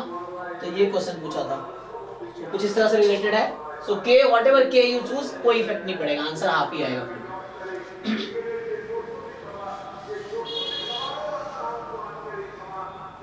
ओके, तो उसी कॉन्सेप्ट पे ये भी है ना, तो इसको तुम लेफ्ट में बुला लो, क्या करोगे इसको, प्रोबेबिलिटी x बार माइनस 2x2 बार लेस देन 0। अब इसका डिस्ट्रीब्यूशन तो इजी है निकालना, चलो तो देखो जरा क्या आता है। तो यहाँ फायदा ये था नॉर्मल 0,1 है, यहाँ हमारे पास नॉर्मल 0 नहीं, देखना पड़ेगा, तो ये है, यहाँ पे क्या है तो हमें डिराइव करना पड़ेगा डिस्ट्रीब्यूशन।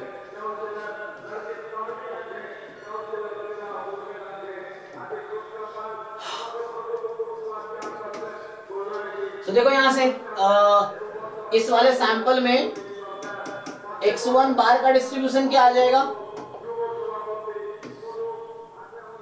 बताओ भाई, मीन तो सेम रहता है और variance sigma square by n 3, तो मतलब sigma square by n size, अच्छा एक का साइज 3 एक का साइज 4 था, यहाँ मैंने थोड़ा सा लिखने में गलती की ना, यहाँ साइज 4 है, मतलब y1 y2 y3 y4, यहाँ एक साइज 3 का एक साइज 4 का है ना दूसरा सैंपल, तो इसका 3 है तो आ जाएगा 12/3, तो ये 4 आ जाएगा।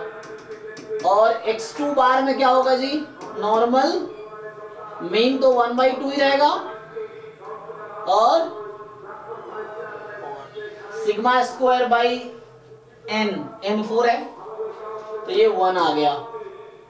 ओके, सो प्रॉब्लम इज ये हाफ तो नहीं आएगा क्योंकि ये नॉर्मल 0,1 तो बना नहीं रहा है, दैट्स व्हाई हाफ नहीं आएगा ना। x2 बार कह रहा है ना, हाँ x2 बार, सर इसमें 5 में तक कितना हाफ आ जाएगा, हाँ 5 में आंसर जाएगा ना, देखो तो यहाँ से रुको एक बार देखता हूँ अभी, तो इसका डिस्ट्रीब्यूशन क्या है, अभी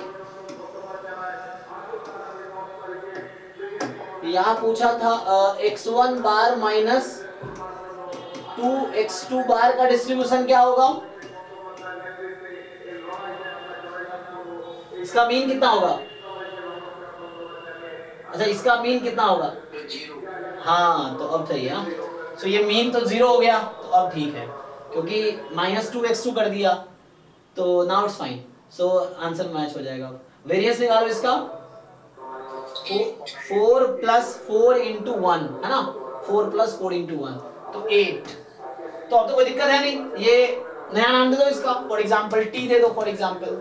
so probability t less than 0। अब t आपका है नॉर्मल 0.8, तो t को स्टैंडर्ड नॉर्मल बना दो, क्या ही प्रॉब्लम है। तो यहां से क्या आएगा, t का मीन है 0 और स्टैंडर्ड डेविएशन √8, तो 0 - 0/√8 क्या ही फर्क पड़ता है। तो लेफ्ट साइड तो z हो गया, सो z लेस देन 0, सो ये हो गया 5 और 5 की वैल्यू कितनी होती है जी? हाँ 1/2 मतलब 0.5, तो हो गया answer. Okay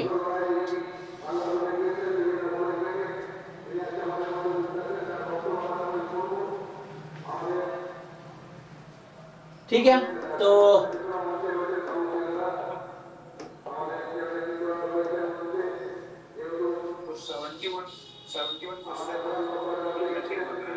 seventy one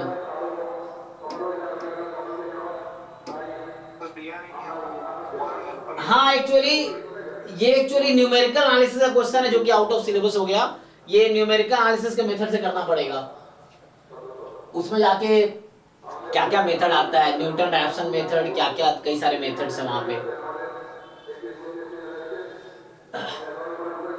forward elimination, backward elimination से कुछ आता है, फॉरवर्ड सब्स्टिट्यूशन, न्यूमेरिकल एनालिसिस में बहुत सारे टेक्निक्स है फाइंड करने के। तो इंटरपोलेशन एक चैप्टर है उसमें आता है वो। But if you hide common function, कोई ऐसा फंक्शन ढूंढो जो पैटर्न मिल जाए, तुम्हें लगता है कोई पैटर्न मिलेगा? या तो लीनियर टर्म ढूंढ लो या क्वाड्रेटिक हो जाए, कुछ इस तरह से।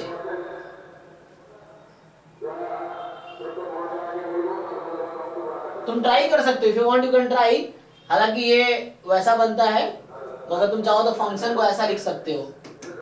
सो जो fx होगा, this will be something like a0 + a1x + a2x² + a3x³ ले लो। चलो मान लो ये है, कितने 4 वेरिएबल है, 4 डेटा गिवन है, तो इन 4 गिवन है, 5वां मिसिंग है। तो इन 4 को यूज करके तुम क्या करो, x को 1 रखो, fx को 2 रखो, x को 2 fx को 5, x को 3 fx को 7, x को 5 fx को 32। तो उससे क्या हो जाएगा, चारों डेटा यूज करके a0 की वैल्यू निकाल लो, a1 की वैल्यू निकाल लो, a2 की वैल्यू निकाल लो, a3 की वैल्यू निकाल लो, हो गया। ये चारों आ जाएंगे, 4 डेटा ही है, 1 2 3 5 को यूज करेंगे क्योंकि 4 वाला ही फाइंड करना है मुझे। अब अगर ये नंबर्स आ गया तो क्या हम f4 निकाल सकते हैं? So that is one of the way you can try this way also.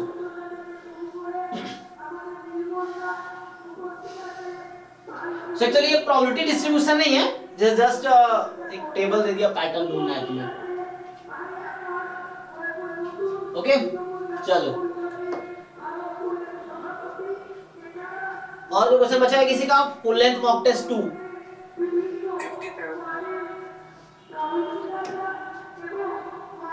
57 का जो है, क्या डाउट है इसमें?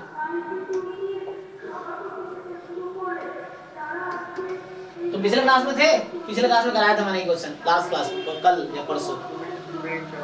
हाँ तो वही, आप रेगुलर क्लास अटेंड करेंगे सब कुछ होगा, ये ऑलरेडी सॉल्व करवा चुका हूँ मैं। मॉक टेस्ट 2 का डिस्कशन कब हुआ था? कल हुआ था, और एक मतलब 2 क्लासेस हुई ना, कल ही हुआ था आई थिंक। सो कल या परसों देख लेना 2 क्लास में से। सो हाँ मतलब 2 दिन मॉक टेस्ट 1 का डिस्कशन हुआ था, 2 दिन मॉक टेस्ट 2 का हुआ था, आज तीसरा दिन मॉक टेस्ट 2 का है आई थिंक। सो क्या दिक्कत है इसमें? थोड़ा सा प्रॉब्लम क्या है बता देता हूँ, कि हमें बता रखा है कि n49 है, x बार जो है 52 है और सिग्मा 7 है, तो 1 - अल्फा 95% है। तो क्या होता है, कॉन्फिडेंस इंटरवल फॉर मीन।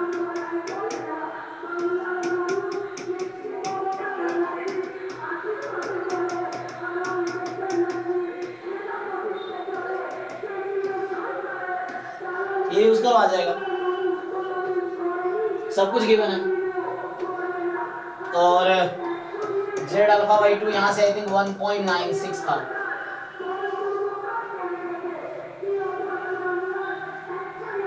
ठीक है भाई, हाँ पेपर में देंगे, यहाँ एक्चुअली हमारी गलती है, तो वो दिया होगा आपको पेपर में, ब्रैकेट में दिया होगा, यूज डेटा दिया होगा।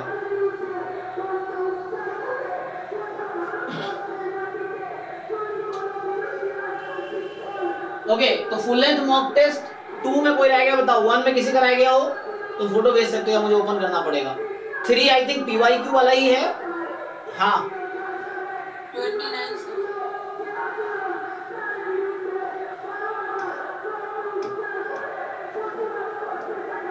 ये बताया तो था, तुम लोग रेगुलर काहे नहीं रखते, कुछ दिन पहले सॉल्व कराए थे कल ही। पिछले 3 क्लास से मॉक टेस्ट 2 का ही डिस्कशन चल रहा है, आज तीसरी क्लास है, मतलब कल भी और कल के एक दिन पहले भी 3 दिन से हम लोग फुल लेंथ मॉक टेस्ट 2 ही डिस्कस कर रहे हैं, नहीं आज इंक्लूड करके। तो देखो अगर जो लोग रेगुलर नहीं है तो वीडियोस देखो पुराने, ये है, और उसमें भी नहीं समझ आ रहा फिर पूछो। तो इसमें टाइम बहुत ज़्यादा है। हाँ टाइम लगता है ये, क्योंकि इसको डिस्क्रीट यूनिफॉर्म करके आप बना सकते हो, और नहीं तो डिस्क्रिप्टिव का फॉर्मूला यूज करो, टाइम तो लगता है, सही कह रहे हो। वैसे बन जा रहा है लेकिन इसका टाइम बहुत ज़्यादा है। हाँ इसका खैर आंसर भी थोड़ा अलग है, इसका नेगेटिव आंसर आता है, ये पॉजिटिव का रखा है। एक बार चेक करो, में -1 आंसर आएगा। एक मिनट,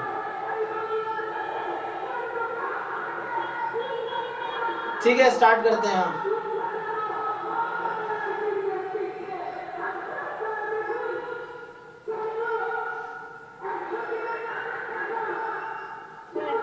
डेटा पॉइंट दिया है उसको रिलेट करेंगे तो पहले डिलीट करेंगे तो x का वैल्यू अपने को y का वैल्यू रखने की जरूरत है, फिर उसके बाद तो यहाँ से तो ना पॉजिटिव है ना नेगेटिव है, यहाँ पे तो 1/2 हो सकते हैं तो देखा जाए 1/2 कैसे? तो स्ट्रॉन्ग वर्ड कब होता है तो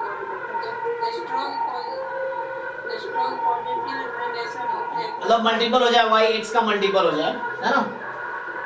यहाँ डायरेक्ट मल्टीपल तो नहीं है। हाँ इसका आंसर गलत है, मतलब इसका आंसर गलत, चेक करो, बट आंसर कुछ फ्रैक्शन में आएगा, नेगेटिव आएगा। 1/2 हो सकता है, इसे ऑप्शन देख ले वैसे तो निकाल के देखो ना, इसका कैलकुलेशन करो फॉर्मूले से, एग्जैक्ट बताओ मुझे।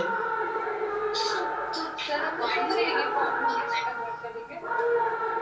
हाँ सजेशन सर उसको जो फॉर्मूला आपने बोला डिस्क्रीट यूनिफॉर्म कन्वर्ट करने के बाद फिर मतलब इसकी एक्सपेक्टेशन ऑफ x y कैसे निकालेंगे। एक्सपेक्टेशन ऑफ xy आएगा,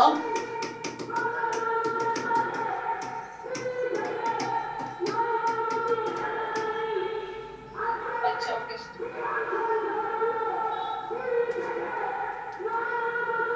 सर इसको अगर square root and correlation coefficient से करें तो कीजिए, क्या आंसर आता है उससे? सर बट इसमें प्रॉब्लम ये आ रही है ना कि सर रैंक सेम आ जा रही है सर डेटा पॉइंट से, जैसे 1 1 सेम है ना। हाँ लेकिन प्रॉब्लम देखो, उसमें वो नॉन पैरामीट्रिक जो आप कर रहे हो, ये एक्सपेरिमेंट, वो नॉन पैरामीट्रिक स्टैटिस्टिक्स का अलग ही पार्ट हो जाता है, तो यहाँ पे उसकी जरूरत नहीं पड़ेगी जहाँ तक मुझे लगता है, या है ना, यहाँ पे रैंक तो हाँ, क्योंकि 0 1 1 3 2 तो उसमें रैंकिंग होता है, तो है रूल की, अगर जब रैंक सेम हो जाए तो क्या करते हैं, हाफ हाफ कर देते हैं ना, कुछ इस तरह से सेम रखते हैं। हाँ सर, हाँ तो सर उस चीज में सर जल्दी आ सकता है, नहीं तो पियर्सन से करेंगे तो बहुत टाइम लग जाएगा। तो उसे निकाल के बताइए क्या आएगा, वहाँ रूल है जब टाई होता है तो उसका दोनों को असाइन करते हैं सेम नंबर।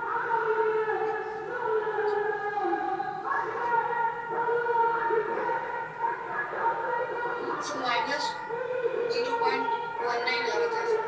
अच्छा ठीक है,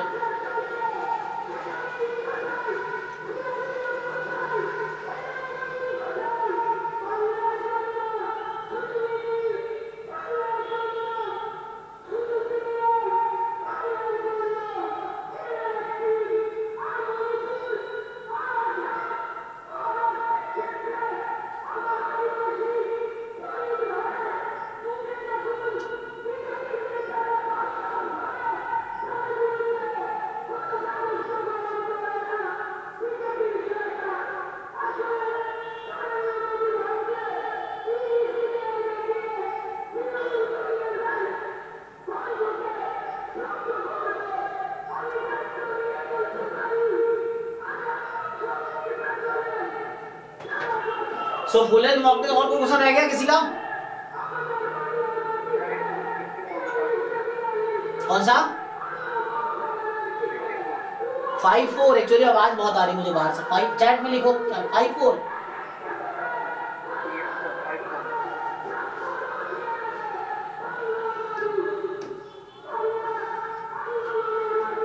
इसमें क्या डाउट है बताओ? तो इसमें क्या नहीं आता तुम्हें इसमें?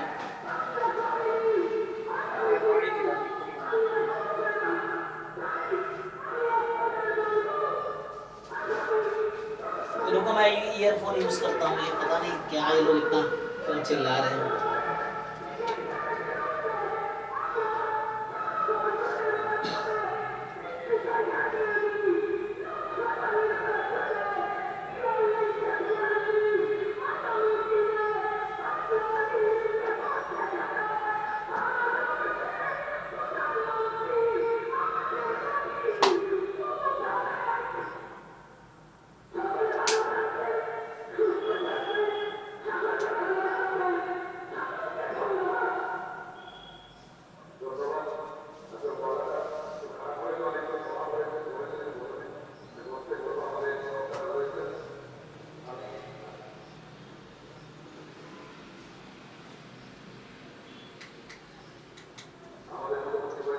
ठीक है, तो अब मैं सुन पाऊंगा तुम लोगों को, है ना? तो मैं ऑडिबल हूँ ना सबको? तो यहाँ से ना ये ठीक है। तो क्या करते हैं इसमें भाई? तो आसान क्वेश्चन है, अगर ये सब क्वेश्चन नहीं कर पा रहे फिर तो तुम्हें ज्यादा वर्क करने की जरूरत है। तो बहुत इजी सा क्वेश्चन है ये। तो मतलब क्या इसमें मार्जिनल निकालना है? पहले में क्या करना है? मार्जिन निकाले कर सकते हो या कंडीशनल डायरेक्टली निकाल सकते हो, कई सारे ऑप्शंस हैं। तो तुमने कैसे ट्राई किया बताओ भाई? अतुल, ट्राई कैसे किया आपने?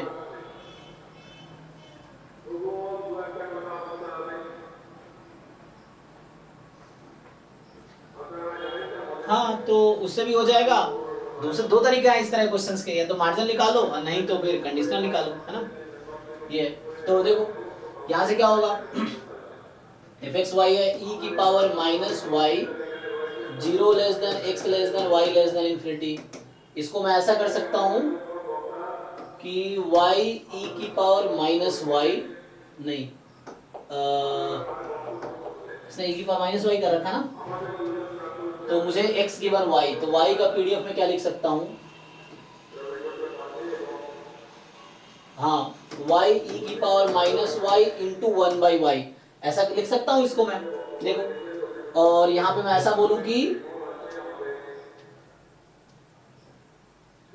देखिए इससे क्या होगा, लैम्डा e की पावर माइनस लैम्डा x होता है ना।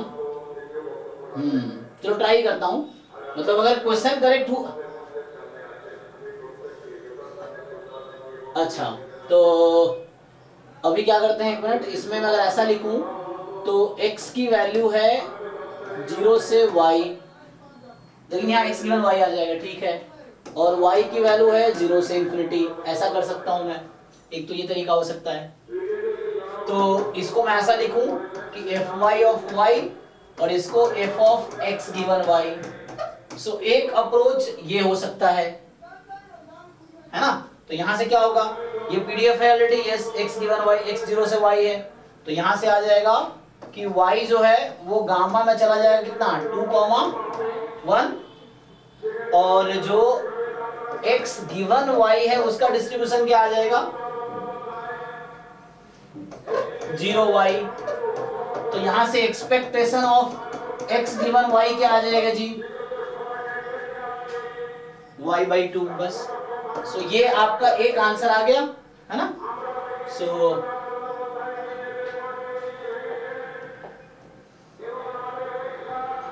ये आपका एक आंसर आ गया, ये तो है y/2, तो ट्रू है।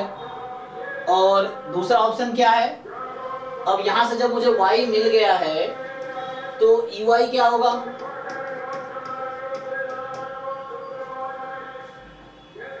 अब जब बताओ क्या होता है, कोई अल्फा इंटू बीटा कर दो या अल्फा अपॉन बीटा, फर्क नहीं पड़ेगा, बीटा हुआ जाए तो 2 आ गया।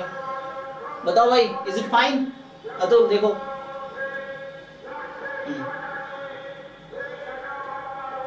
हाँ, क्योंकि उसका रूल ये होता है ना, वो पीडीएफ याद रखना पड़ेगा आपको कि y की पावर अल्फा माइनस 1 e की पावर माइनस बीटा x, उससे कंपेयर कर लेंगे तो आ जाएगा। ठीक है, नेक्स्ट बताइए जी, और बचा है किसी का?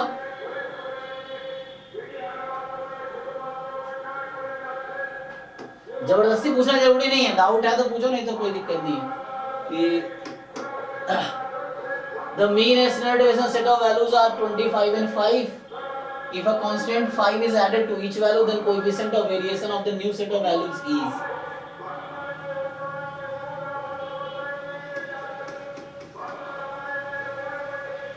अच्छा, तो दैट फॉर्मूला भी होगा, ऐसे देख सकते हो। सो कह रहा है, चलो मैं अगर रैंडम वेरिएबल से कर दूं तो क्या हो जाएगा कि ex तुम्हारे पास 25 है और स्टैंडर्ड डेविएशन जो है, मतलब वेरिएंस ऑफ x जो होगा वो भी 25 हो जाएगा फिर। और इसने कहा कि constant value 5 added to each value, तो अब डेटा हमारा x प्लस 5 हो गया, so y is x plus 5। अब बोल रहा है coefficient of variation of new set of values, so e of y क्या हो जाएगी जी 30, वेरिएंस ऑफ y क्या हो जाएगी जी, सेम ही रहेगी। तो new set of values, coefficient of variation new set of values, तो y का कोएफिशिएंट ऑफ वेरिएशन क्या होगा भाई, वेरिएशन ऑफ y, तो फॉर्मूला क्या होता है sigma y upon E y. Sigma y कितना होगा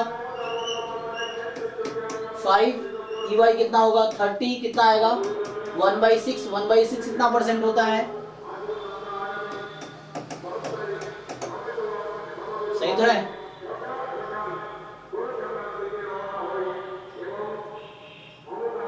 कैसे 25 आ गया मेरे भाई, यहाँ दोनों तरफ मीन लगाओ ना, है ना।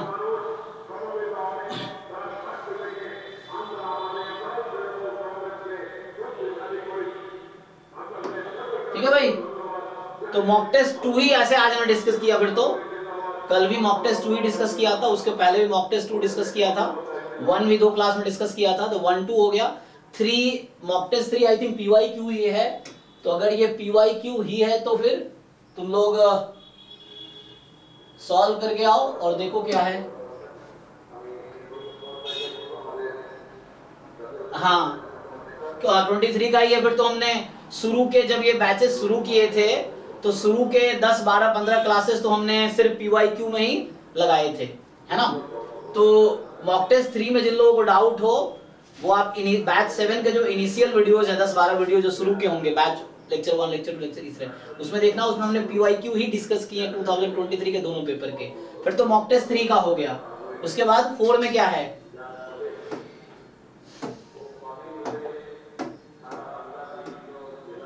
तो मतलब 4 का भी हो ही गया, फिर तो मॉक टेस्ट 3 मॉक टेस्ट 4, ठीक है जी।